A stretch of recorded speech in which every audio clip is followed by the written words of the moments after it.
水，快拿水来！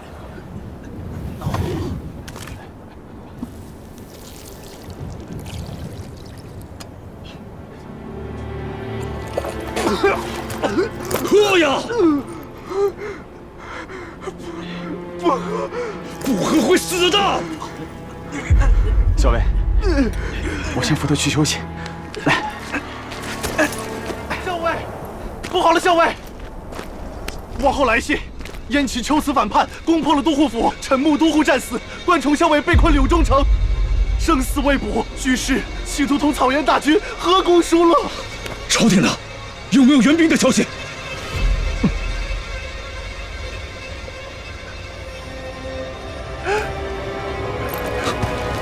居师后王的王后是汉人的后代，居师被攻破之后，他悄悄派人给汉军送来水和食物，也带来战场上的情报。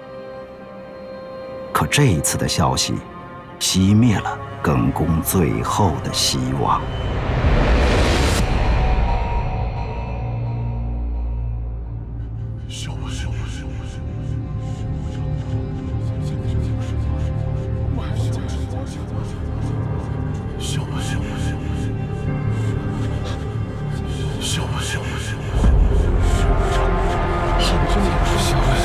我们还要挖吗？我们还能坚持多久？他们拼了，已经断了。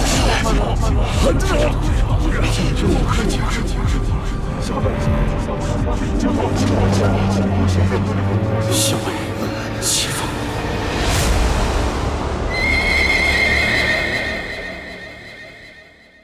叔叔。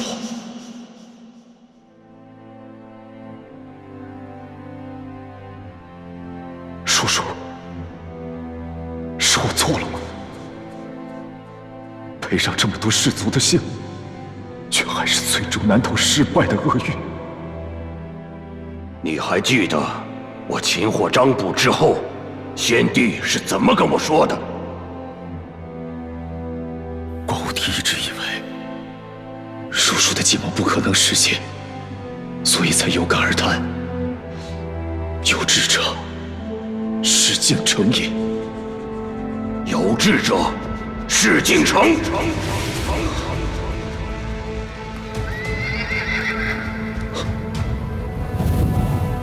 叔叔，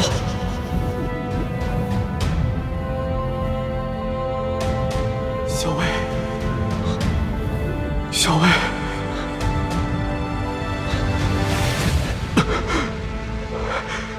我不怕，我听校尉的。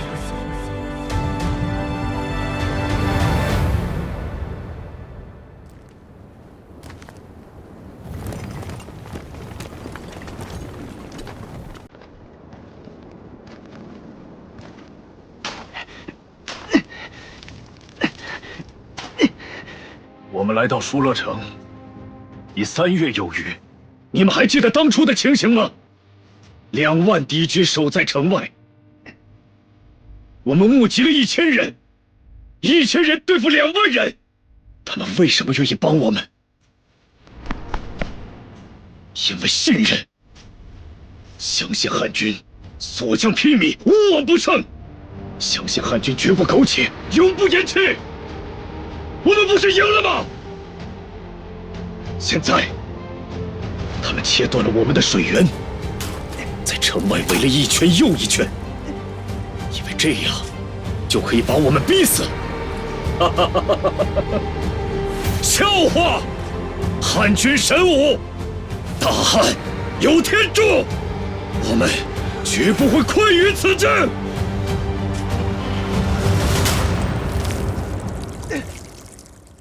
出水了！出水了！出水了！出水了！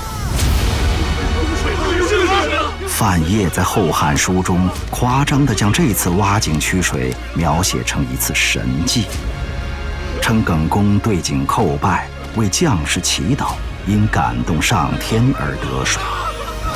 但我們有理由推斷，耿恭本就相信上游的水會滲透下來，所以掘井15丈也不放棄。15丈按照當時的計量算下來，該有10層樓高。公特別命將士們在城上潑水炫耀，漢軍士氣高漲，意氣風發。